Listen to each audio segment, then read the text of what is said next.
Hey, Mariah. Hi, Monique. How are you? I'm good. Fancy meeting you on a remote podcast. This is kind of fun. Yeah, we haven't done this only one other time, and it's kind of exciting to try new things, right? Yeah, I love that it allows us to meet with guests from all over the U.S., which is where what we're doing here today. Exactly. I'm super excited to be interviewing Dafna today. She helps women in with their diet, and I don't want to get into it. I want her to explain, but like I'm just really excited when I met her and I heard about the work she's doing. I wanted to bring it to our audience just in case someone has a need for what she does. Wonderful. Well, I think without further ado, then we should welcome Dafna to the pod. Let's do it. Let's do it. Welcome to Heart and Soul, the podcast where we empower and inspire women to lead their best lives, harnessing the power of their hearts and souls. We are Mariah and Monique, your hosts and guides on this journey of self-discovery and personal growth.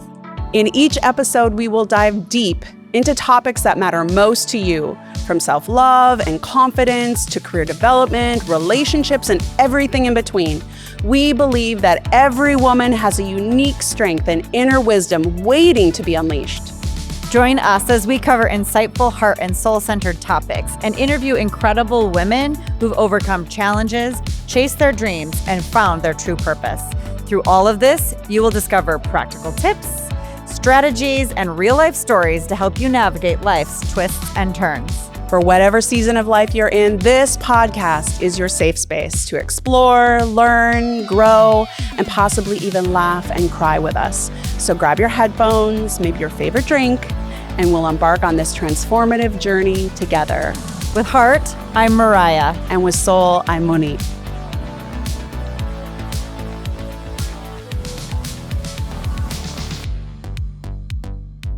So Dafna, you and I met in a group where we built a sales funnel, and we've been meeting as accountability buddies every week.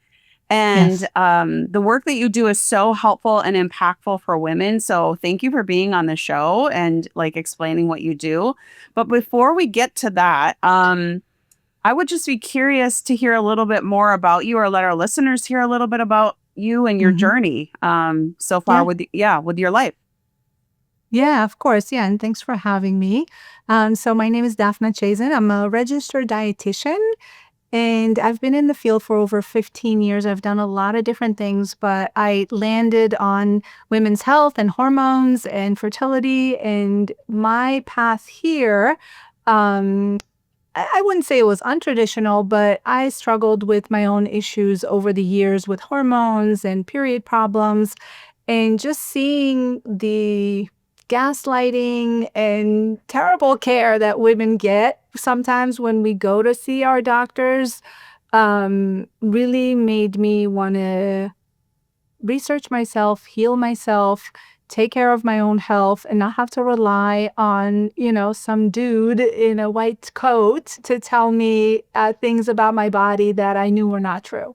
And so the way that happened is, I used to deal with very painful periods, acne, anxiety, digestive issues, and I went on all the diets. I tried all the things that I saw everywhere. I don't want to date myself, but it wasn't social media back then. It was, more like magazines and things like that. I just started researching and really learning more about my body and, periods and everything else that, women deal with. And I realized I knew nothing about it. Right. I never, in school, we didn't learn it. My mom didn't really teach me that much of it. And so, when I was in my 20s, that's where things really hit rock bottom for me. And I was kind of a hot mess. Okay. I was really struggling. I was not feeling well. I was depressed. And through just my own research and experimentation, I was able to heal a lot of my issues with food and just changing my diet, changing my habits, changing, how I manage my stress. And it took me probably close to 10 years, which is a very long time.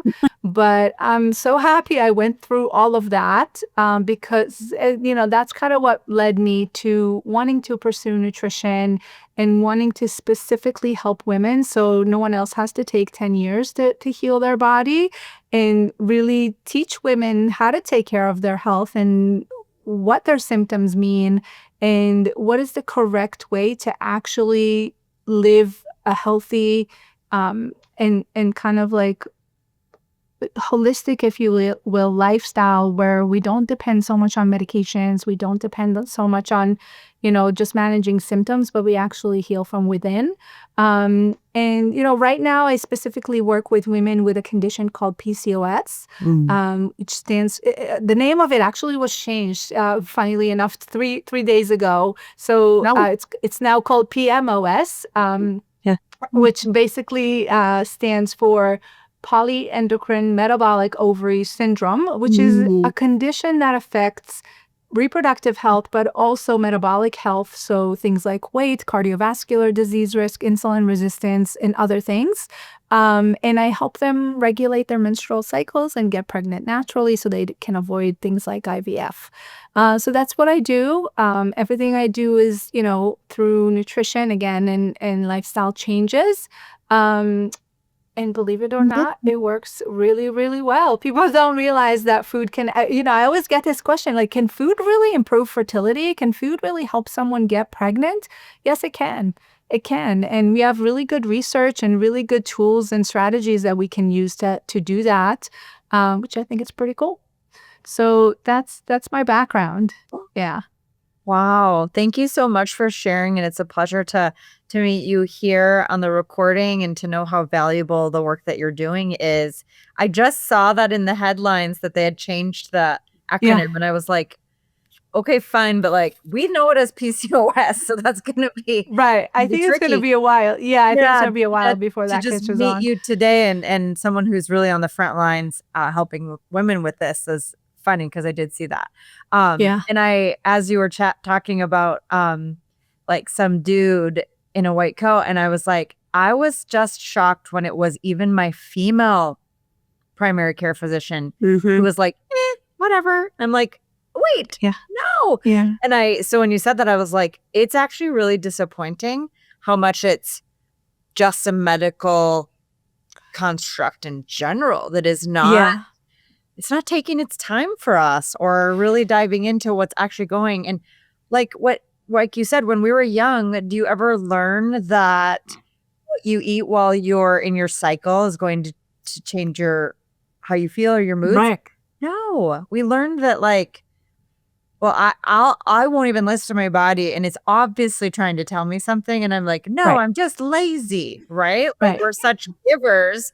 And we're so focused on taking care of everybody else that it will take, and Monique is well aware of this too, it'll take our bodies literally being like, oh, hell no, you're done to make a life change.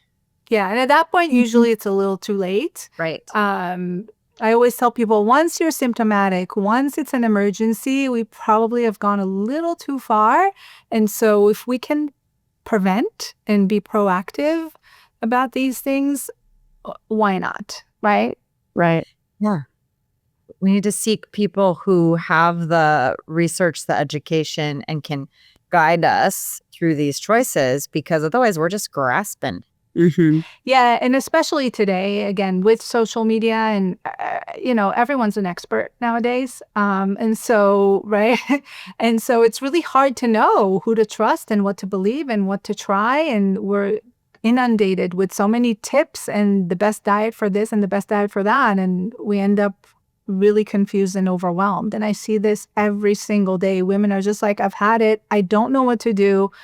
Everyone is saying something different. Every post is contradicting the one before it. And so a lot of times it's just about taking a pause, thinking about what you can do for your health, right? Because we want to do something that's sustainable and we can stick to long term and not just some crash diet or trend.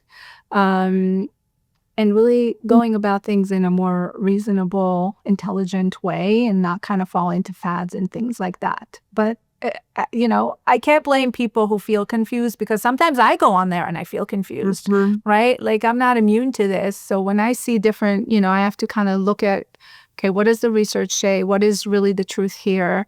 And so I think specifically with anything related to food, health, nutrition, supplements, diets, it's kind of a jungle out there. So it can be confusing. Yeah. That's a good way to describe it. A jungle. Yeah. Absolutely. It does feel like so cowboy, right? Like everybody's out there just trying to make their own stake or claim. And you're just left as a consumer super confused. And then you go to your doctor and you're totally gaslit. Like, well, I don't know. Yeah. I mean, I remember going to mine and she was like, I actually think, even though I'm, not like what I should be, she's like, I actually think you're fine. And I was like, and then like later on that year, I was diagnosed with cancer. I was just like, wait, what? How did I get from here to there? Like, right? Like, obviously there's a disconnect. But then when I was reading books on the metabolic disturbance that cancer is, it really was, they're not really taught about that much about diet, doctors in college, and how it affects the body. So it's interesting. Yeah. And food is medicine. It's the medicine we take every single day. So it makes sense that would affect us, but it's so confusing because, like you were saying, there's just so many options and so many different ways to do things. Yeah, I always tell people, you're going to eat anyway, right? Every single day, right? Because people ask me, what's the best exercise? What's the best vitamin? Don't worry about that. Let's start with what you do every single day, which is eating.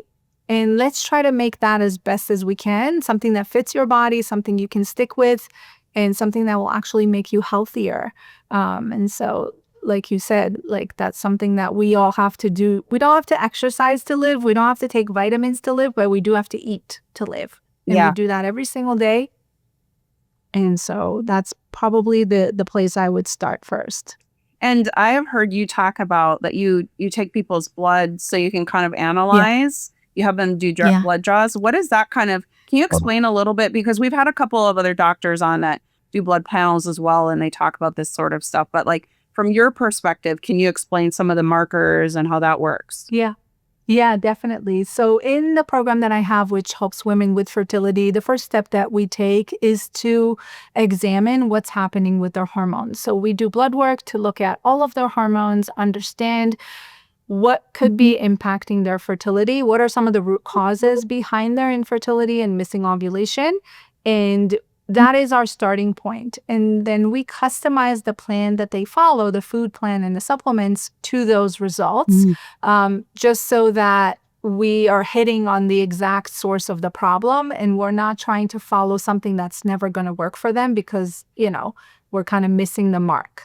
And so it just helps create a plan that's much more tailored to the person, customized based on their hormones, and ultimately it condenses the timeline to healing because that person can now feel better much quicker. And a lot of times, people will say, well, I don't need that because I already had blood work done and everything came back normal. And my doctor said there's no issue. But actually, when we do their blood work and we look at it, nothing's fine. And I always tell these people, like, okay, maybe you've had certain tests done and your doctor said it's okay, but you still feel like shit, right? You still feel terrible. Right. So something is not right. And we have to uncover what that is, right? And so that is the reason why we do the blood work. And we look at it more from a functional medicine perspective, which means we don't just look at things that flag high or low. We actually look at, are you in the optimal range for that marker? Okay. So let's take, for example, cortisol, your stress hormone, right? We test for that. People, get their cortisol tested and it doesn't flag. It's not low or high. It's right somewhere in the range. But when we look at it, we can see that it's maybe normal high or maybe it's normal low. It's approaching the edges. It's kind of like something that's not in a good range where your body can function optimally. And if someone has symptoms of high cortisol or stress or, inflammation or all of those things, that's important to know because maybe your body is so super sensitive to cortisol that it doesn't have to be too high to impact you. Right. right? And so we take that approach to help people really feel their best and normalize the labs as much as possible. That's fantastic. I remember having Bloodwork panel reviewed by another woman that we had on the podcast who works with supplements, and she shared at that time that most of those ranges that like normal or abnormal are based on men. And I was like, Yes. what? Well, of course this isn't gonna look Yes. right, you know? Yes. Yeah, like Yes. you could have this range, but like based on what? What age was this range, good for? I feel like it's just so much more nuanced than that. Yeah. To just Yeah. get your blood work back in your portal and it's like, yep, all's normal. And I'm like, Yeah. and she goes through it and she goes right away, like razor edge, just like, whoop, this is Yeah. off. And I'm like, instantly, I start eating better, taking certain vitamins or whatever. And I'm like, that was it. Like I felt better. Right. And it Yeah. was like really, I was having like a metallic taste. And right away, she was like, oh, boom, it's this. So it's just like, Yeah. wow, it opened my eyes to having to seek this level of specificity around my health to someone Yeah. who would take the time to evaluate it based on me. Yeah. And I'll tell you something else. You mentioned that those ranges are based on men.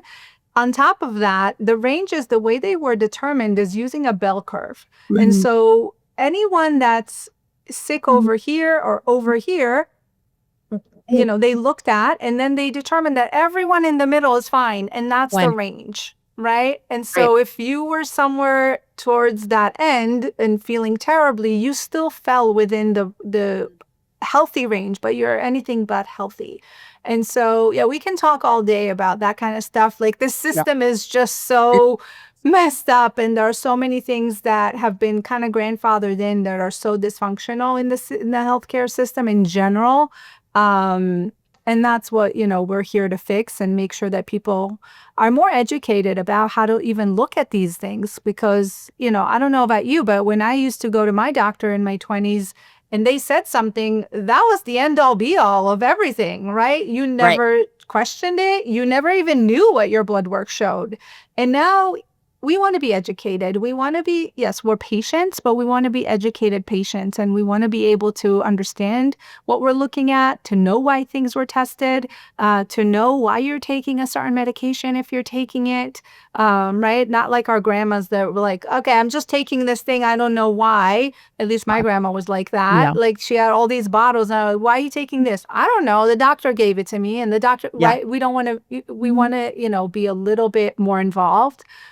So that we ultimately can make the right decisions for our body. And I see a lot of women are there already, which is great to see. It's really nice. And I think AI has helped with that. Not that we should go research our health on AI, but I think social media and AI and a lot of those things do have an upside. There's definitely a downside to that, but I do see that when used correctly and, when we're not like using ChatGPT as our doctor, but just like kind of bouncing ideas, asking things and, getting reliable, credible information, it can be helpful. It can be. Yeah, I would say too. I mean, even from my own experience dealing with thyroid issues, they're like, taking the levothyroxine, oh, you're in the normals. And I'm like, then why am I so exhausted? So then going to see our friend who is on the podcast that Mariah was referring to. And she's like, yeah, the ranges are just not, and they're not testing all of, there's just, like you said, the nuances. It's so many. So your training is all about, and the work that you do is all about understanding and reading the nuances, I'm guessing, right? Yes. Yeah, and kind of figuring out where the problem is and then putting a plan in place to address it. I'm curious about that exactly. Somebody finds you, they're struggling with PMOS or whatever we're calling you got it these days. or maybe another related condition. What does it look like to work with you and have your, coaching and assistance in this journey? Yeah. So The way that my program works is women come in, we work as both a group and individual counseling. So I do coaching around lifestyle changes. So of course we get the blood work done and everything initially, and then everyone gets a customized plan based on their results. And I help come up with meal ideas, understanding how to structure your food day, what foods work with your body, what foods are not so great for your body, how to stay consistent and motivated, because that's really hard for a lot of people, making sure that you're getting the support that you need as far as which exercises to do, which supplements to take. And I give a lot of feedback on people's meals. So I have inside my program a really cool feature where people can take pictures of their meals and it uploads into a sort of a journal where I can see it and provide real-time feedback. And I'll say, all right, Mariah, today try this, or add some more protein here, or let's try, a different carbohydrate or something like that. And really providing that specific recommendations so people don't have to second guess what they're doing. They are very clear on how they need to eat. And in the process of doing that and giving them that support and guidance, they become confident. You start seeing people understanding how to eat. And some people have never learned the correct way to eat. And all we know is I'm either on a diet or I'm off a diet. And we, right? But we don't want to be in those two extremes. We want to be somewhere in the middle where I'm eating flexibly. I'm feeling good about what I'm doing. I get to eat the foods that I love, but at the same time, I'm not disrupting my hormones or spiking my blood sugar. And so I teach them how to do that. And, we have multiple calls per week where they can get support, meal plan, set some goals. And then we kind of, continue on in that way and continue to tweak their plan to make sure that they're progressing. The accountability of this sounds scary to me and also necessary. Yes. Yeah. Because when you are accountable to someone to send that photo of like, this is what I put in my body, very different than like, by the way, also like totally scarfed down 2 little packets of peanut M&Ms just before hopping on this call, right? Yeah, Like, yeah. if you have to be accountable to say like, no, this is actually what I ate today. I'm not sure I'd want to see the list. Yeah, no, but actually it's funny that you mentioned that because you would think that there's like a lot of judgment or like scrutinizing of the journal, and the point of it is completely opposite. Sure. And I'll be the first one to tell people you're eating too healthy, you're too strict, you're kind of too perfect. And no one can be too perfect for a long time. And so that is typically a recipe for binging or coming off the plan very quickly. And so That's interesting. Yeah. So I'll be the first one to be like, okay, what's going on here? Everything looks too picture perfect over there. Are you being too hard on yourself? Yeah. Well, yeah. Or you're being too hard on yourself. And, I have a lot of women, and I don't think they'll mind me saying it, who are kind of type A, and they want to be the top 1% of the class. And, that's not what this is about. Right. So I always tell people, let's have a little fun here too, so we can actually keep doing this long term. Let's add some desserts. Let's find that balance, because if you follow perfectly and then you go on vacation and everything gets thrown off, you ain't coming back, right? Like that is gonna be a while. So why don't we practice going off the plan now, so that when your birthday comes around and you go on vacation and it's Christmas, you're like, yeah, I got this. I can eat this cake and keep going. It's not a big deal. I love that you set it up to be realistic. Yeah. I mean, because I think my ears. Everyone's done it the other way, and it doesn't work, right? Not long term. No. Right. And mentally, mentally, it's just so stressful.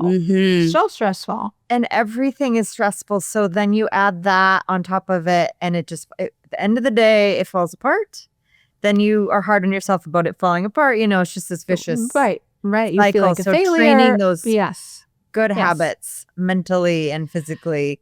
I know that is the optimal, but to have an accountability partner in that who's also an expert in the field, like that's very reassuring to me. Yeah, I'm curious. Yeah. You must be a good cook and you must have like a cookbook. People always tell me you should write a cookbook. Yes. I'll tell you why that would not work. I am Hmm. terrible. I'm kind of like a person who is winging it all the time. I'm a little bit of this, a little bit of that type of person. If I had to write down a recipe, forget it. I would never be able to get their amounts right. But I do cook a lot. I love cooking. And, this is something that actually led me to get into this. I wanted to be a chef. Oh, But my parents were like, no, that's not a profession. Like, you can't do What? that. That was back in the day. It's like, you want to be a cook? What do you mean? Like, I was like, all right, so what else can I do with food? Because I love food. I love to eat. I love to cook. I love to, really have joy and fun with food. And so yeah, it is a big part of Mhm. what I do, but writing a cookbook, It's out. I wouldn't Not a recommend it. thing. not your dream. No. That's okay. Well, Yeah. my Yeah. partner and I have been talking about like how just there's so much stuff in processed foods and going out to eat. And so we're trying to like do more of what, cooking whole foods. And I feel like some of it is that simple, It really is that simple of just not constantly, going out and consuming things that just like are not curated for you and your body, however they are, right? Yeah. Yeah.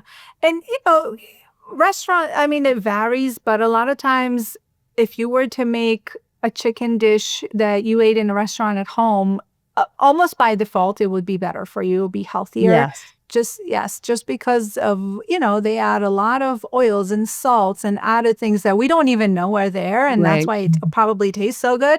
But, if we just always shift a little bit more towards homemade meals, almost automatically you would be eating healthier. Yeah, for Do sure. you have some like top 1 or 5 tips that you can give people, just that are curious of starting a journey of eating healthier and being more intentional about what they put in their bodies? I do. Yeah. Should we go through them? I would love that. I was thinking the same thing. I was like, okay, give me some Tips. little nuggets here. Yeah. Yeah. So I'll tell you some of the things that pretty much work for everyone. The Okay. first thing is let's not skip meals. Let's be on a consistent Oh. schedule where we're eating 3 meals, maybe 1 snack a day, maybe 2 snacks a day, depending. People who have a really long day probably need a little bit more food. But for most women, what I've found is that having a consistent meal schedule is better. And you've probably both heard that eating smaller, more frequent meals is better for you and revs your metabolism. None of that has been proven to be true. No. And for me, and for my clients, typically eating a more kind of like structured breakfast, lunch, dinner, and maybe 1 or 2 snacks is better, just because every time you eat, your blood sugar goes up a little bit. And we want to allow those 4, maybe 5 hours for your blood sugar to come back down. We don't want to be eating every 2 hours because by the end of the day, we'll end up with too much insulin and probably a little bit of an elevated blood sugar. Of course, it depends on what you eat, but for the most part, let's not skip meals and keep that schedule consistent. So that's for sure number 1. Number 2 is start with a high protein breakfast. So, the standard American breakfast is our, bagels and pancakes and hash browns and those types of things. Let's eat a more protein rich breakfast, whether that's eggs or Greek yogurt or cottage cheese or a protein shake or something like that, where you're getting at least 20 to 30 grams of protein in the morning. Wow.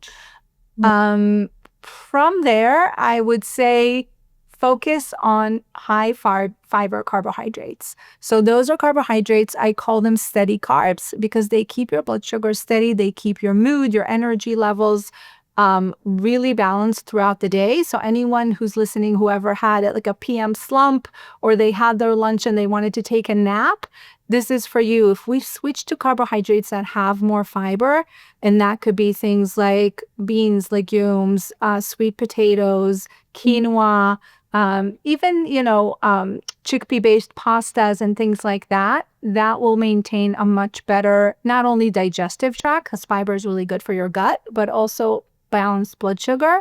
And it will help you lose weight because fiber is very filling. So it allows you to portion control automatically. Okay, so when you eat more fiber, you get fuller sooner, and then you're able to eat a little bit less, and you won't get hungry soon after you eat, which sometimes happens to people. That's awesome. Yeah.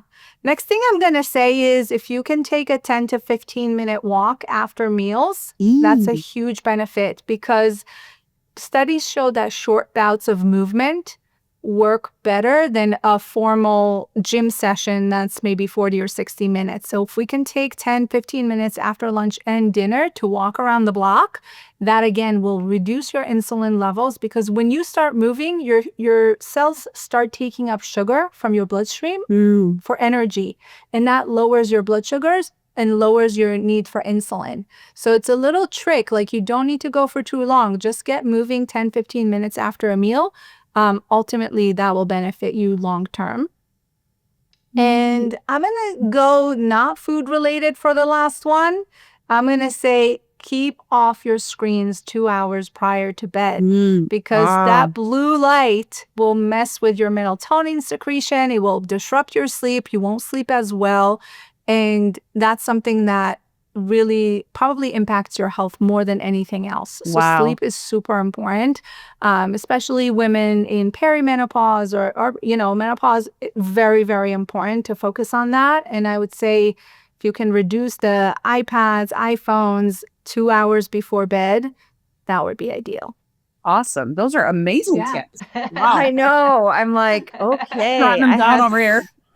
Some work to do. Now you ladies are going to report back to me in 2 weeks. Oh, dear. Well, while you were talking, I was thinking about it, and I'm like, okay, so typically in the morning I get up and the first thing I do is walk my dogs for about 15 minutes. Typically because they got to go and they don't want to wait for me to eat my breakfast. Right. But I was thinking about, could I figure out a way to like reverse that so that I could eat because I love breakfast. That's like my favorite meal of the day. And I as long as it's 90 minutes from when you wake up, it's fine. Yeah, it doesn't have to be right away. Yeah. But I always tell people within 90 minutes is ideal. I love like the dogs have been great for that, because they get me we got to go. Got to go for a walk. So it's a nice way to do that. And then I don't know if I'm alone in this, but recently, especially maybe the last 6 months, I'm just not interested in what social media is serving me up on my phone. I get on there and I'm like, I'm so bored by it. Yeah. I've been like, it looks more interesting? A book. So, I mean, I guess I'm grateful for that, because it had me by the grips for way too long. And I'm really just removing myself from it. And other than, the pieces that are needed to conduct business, I just don't not lit up like I had been for a long time. So I'm happy about that. And I hope that's I don't know, a sign of just moving on, I guess. Yeah, I feel that too. I'm totally with you on that. And it kind of feels good. It does like feel good. You're just, so good. Yeah. I literally the said pole to my is not mom, there anymore. Yeah. We were sitting on the couch scrolling, and I was just like, I don't enjoy this like I used to. And I just like tossed my phone aside. I was like, I'm done. I just don't. I'm done with this. Done with this. Let's go find a book. And I've read so much more, and like, what a great way to fall asleep. Like, even though it takes longer to get through a book, like that's such a satisfying way it activates your just like your ability to imagine, and you know what I mean? And just like those parts of your brain that just like are on lockdown during the day when you're task orientated. This it unlocks like wonder and awe a little bit. Books do, I feel like. 100%. Yes. Another thing I've been doing in that last 2 hours before bed is I put together a puzzle. I work on a puzzle. Oh, puzzles are awesome. And I find that that's now what I crave. I crave more going over and working on that puzzle than I do scrolling on my phone. That's cool. And I think that's my brain's way of saying, like, this is better for you. You should do this instead. So it's been interesting. I love that, getting that morning protein, because a lot of people, the whole adage when we were kids was cereal, which is just carbohydrates. But you can get that right off the bat, and then not shaming people, because we're also in a big culture. And I do know, I've read, I don't know if you've read it, Dafna, the book Fast Like a Girl. There is, rhymes and reasons around fasting, especially like for me with my cancer and metabolic resets and Yes. that sort of stuff. Doing longer fasts Yeah. are really great. But I like the consistency because it's almost like when your body's been kind of like on this roller coaster. When you're talking, I was imagining like all of us, diet, not diet, diet, not diet. You know, like it's Yeah. just been a roller coaster since I was 18 years old. And Yes. I feel like if your body has consistency, it kind of can like self-regulate and relax a little bit. Like I don't have to stress 100%. out. Yeah. I know I'm getting a meal, you know, and I get the same meal at the same time. It Yeah. feels better Yes. inside, even just talking about it. Yeah. I felt the Yeah. same way, the anxiety I get about thinking of like, okay, can't eat for 12 hours. And then when I eat, I'm going to eat everything. And that feels more stressful than me to just like, I eat 3 times, I eat my 3 meals. I have Yeah. some set things that I eat and the like ability to just control something.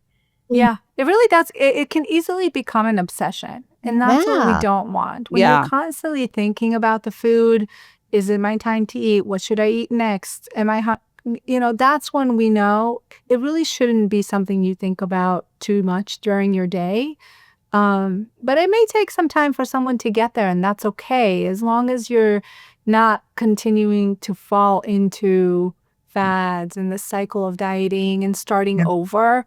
I always tell people once you learn how to eat, you're done. You can do this for the rest of your life. You don't have to relearn anything else. You don't have to start over ever again, right? You just know it, you follow it. Maybe you take a little bit of a wrong turn. Like I always tell people, like it's like the GPS. Like if you go somewhere in your car and you put your GPS on and you take a wrong turn, it's going to recalculate, right? It's going to get you Yeah. back on the route. So it's the same thing.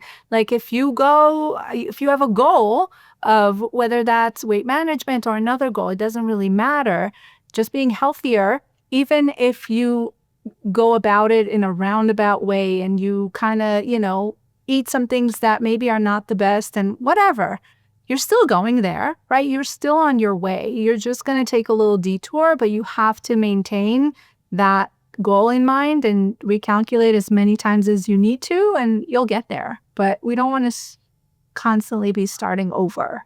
Yeah. I love Well- that. The one question and I'm sorry, I don't mean to cut you off, Mariah, but the one question I did have was, I bet that you have helped so many people that you now have little mamas that come with their little babies and they're like, look at what you helped me do. You helped me Yeah, create a yeah. human. That's got to be like the most rewarding work. It's the best. It's really is the best part. And, you know, even women who were able to just regulate their cycle. And I have a lot of women who come to me and say, I don't feel like a woman because I don't have a period. Wow. Or I'm not able to Interesting. get pregnant. And I know my husband wants a baby and I'm not able to provide that or do that. And so just that renewed sense of self and being able to feel like, if I wanted to get pregnant, I can. But if, Yeah. you know, and, right, not everyone does, but women do want to have their cycle back. But yeah, there are a lot of babies that have kind of came out of this program, and it's always so sweet to see them. And then they get siblings, and then, you know, so it's really, really nice. And I'm very grateful to be in this field. It's really rewarding. Well, that's a beautiful note to end on. We could talk for another hour easily because I have so many questions, and maybe we'll have to do a part 2 follow-up on Sure. this. Yeah. But I'm just feel like it's been such a pleasure to meet you. I'm so grateful that Monique has introduced you into our world, and just those few tidbits that you shared today are huge, like simple yet mind-blowing all at the same time, right? And Thank I you. want to make sure that we take time to talk about how people can find you if they've resonated with what we've talked about here today. So Dafna, we're going to link to all of her information in our show notes and Mhm. share. But Dafna's company is called Food for Thought, which is a really cute name. And she is available to do consultations and meet with people through her program. I'd love for you to just give your little, like, give the elevator pitch here so people know how to connect with you. Yeah. So if, you know, anyone listening is struggling with PCOS or infertility or is just looking to feel better, you can find me on Instagram. I'm at pcos.nutritionist.dafna or on my website, dafnachazin.com. And you can reach out to me through there or just say hi, say that you listen to this interview. I always like to connect with people. And yeah, if you're interested in actually getting coaching and support, just let me know and we can talk about your goals. Yeah. Wonderful. Well, thank you so much for joining Thank you. us and for sharing your work with us. And I am so grateful for what you do. And I'm sure that there are just so many clients out there that you have changed their lives and will continue to do so. So Yeah. thank you. Thank you Thanks, so much, ladies. This was Dafna. fun. Yeah. Yeah, of course. Thank you. Cheers, friends. You've just finished another episode of the Heart and Soul podcast. We hope that you've enjoyed the show. And if you've loved it, we would love if you'd leave us a 5-star review on whatever platform you're listening. You can find links to leave that review in the show notes, where you'll also find other resources that we reference on our show. And if you think a friend could find value in today's episode or any future episodes, please share this episode with them on social media. This is one of the only ways the podcast can organically grow, and we just can't wait to connect with you and all of your besties. You can also find Monique and I on our many social media platforms or our websites, and we're going to leave links to those in the show notes as well. Thank you for listening. We look forward to sharing our hearts and souls with you again next time. With Heart, I'm Mariah. And with Soul, I'm Monique.